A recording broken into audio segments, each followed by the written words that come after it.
Selamat pagi anak didik kami. Baiklah, kita mulai pembelajaran tematik, yaitu pembelajaran yang ke-6. Di sini ada gambar si Beni. Kita lihat di situ dia merasa heran ataupun bingung kenapa bisa listrik di rumahnya tiba-tiba mati, atau yang sering kita kenal dengan mati lampu, ya. Tidak hanya si Beni, kita juga pernah mengalami demikian.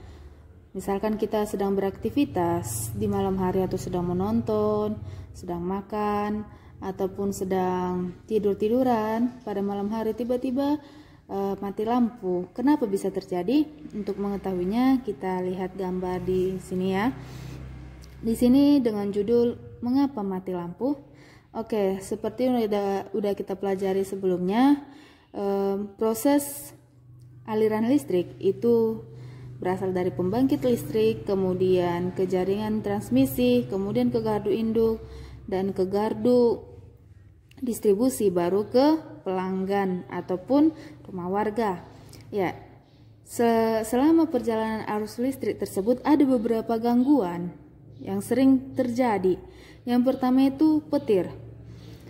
Saat petir datang, itu dapat menyambar kabel ataupun saluran yang menyalurkan aliran listrik ke gardu induk ataupun ke gardu distribusi ataupun ke rumah warga, sehingga menyebabkan karena sudah terputus ataupun sudah terganggu di kabel tersebut, maka lampu padam. Itu yang pertama. Yang kedua, pepohonan. Sering kita jumpain pohon di pinggir jalan itu berukuran besar. Misalkan itu ada angin ataupun pohonnya tumbang, yang menyebabkan pohonnya tumbang, itu akan menyebabkan gangguan juga, sama seperti yang tadi di kabel. Misalnya karena pohonnya sudah bisa melampaui kabel, saat dia tumbang itu akan memutuskan jaringan ataupun saluran, misalnya dari gardu induk ke gardu distribusi. Itu yang kedua ya, sehingga menyebabkan mati lampu. Kemudian yang ketiga itu pekerjaan sumber lain ya. Pekerjaan sumber lain ini maksudnya misalkan itu ada pergantian tiang listrik ataupun perbaikan jaringan ataupun aliran di gardu distribusi ataupun di gardu induk, yang menyebabkan diputusnya saluran arus listrik dari sumber utama ya.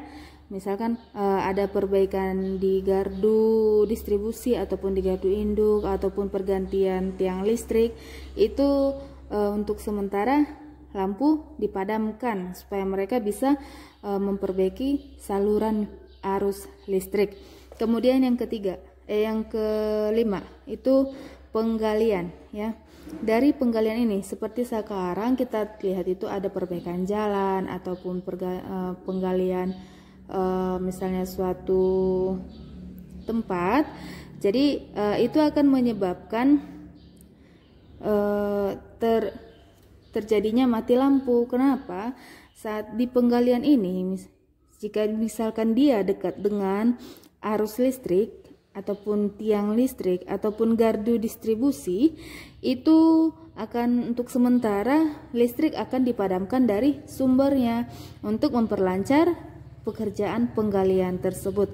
Jadi kelima inilah yang biasa gangguan yang menyebabkan mati lampu ya. Jadi yang pertama itu karena petir, yang kedua karena pepohonan yang tumbang, yang ketiga ada pekerjaan lain, yang keempat yang keempat tadi itu misalkan ada binatang di saluran atau di kabel ini yang bisa menyebabkan padamnya arus listrik ya. Yang keempat itu binatang, dan yang kelima itu penggalian ya. Jadi itulah yang menyebabkan padamnya arus listrik. Untuk lebih memahami penjelasan dari gambar tadi, coba buka halaman 46. Di situ ada sebuah teks. Coba kamu baca untuk lebih memahami gambar di halaman 45. Kemudian di halaman 47 di situ ada 4 kolom, yang dimana di situ kamu nanti untuk menuliskan informasi dalam bentuk gambar berseri. Jadi di sini sudah Ibu pindahkan ke buku catatan ya. Di sini kamu tugas yang pertama itu membuat informasi dalam bentuk gambar berseri. Jadi nanti dibuat dia di 1 lembar penuh dia ya. Penuh 1 lembar, buat dia 4 kotak gini. Di kotak yang pertama tuliskan itu judul ya. Jadi judul untuk keseluruhan nanti semua itu mati lampu ya, mati lampu. Jadi nanti di sini nggak usah dibuat kotak 1 judul, nggak usah, langsung aja judulnya mati lampu. Di kotak 2 itu pernyataan umum ya. Kita baca di sini, pernyataan umum itu berisi apa? Berisi penjelasan yang harus disampaikan di awal. Pernyataan umum dapat berupa penjelasan mengenai kegiatan, hal, maupun benda yang akan dijelaskan, atau dapat berupa pertanyaan maupun ajakan yang meyakinkan pembaca untuk mencobanya. Jadi nanti di sini itu perkenalan, nanti kenapa bisa mati lampu, apa penyebabnya, disinilah itu nanti ya. Ataupun di sini kamu bisa menjelaskan itu tentang apa yang akan kamu jelaskan nanti tentang mati lampu itu. Di sini dia ya, untuk pernyataan umum. Kemudian di kotak ketiga itu deret penjelas. Isi deret penjelas itu apa? Kita baca di sini. Deret penjelas berisi penjelasan proses keberadaan dan proses terjadinya. Deret penjelas dapat menjawab pertanyaan bagaimana. Jadi di deret penjelas ini, jelaskan dia lebih rinci mengapa bisa terjadi mati lampu.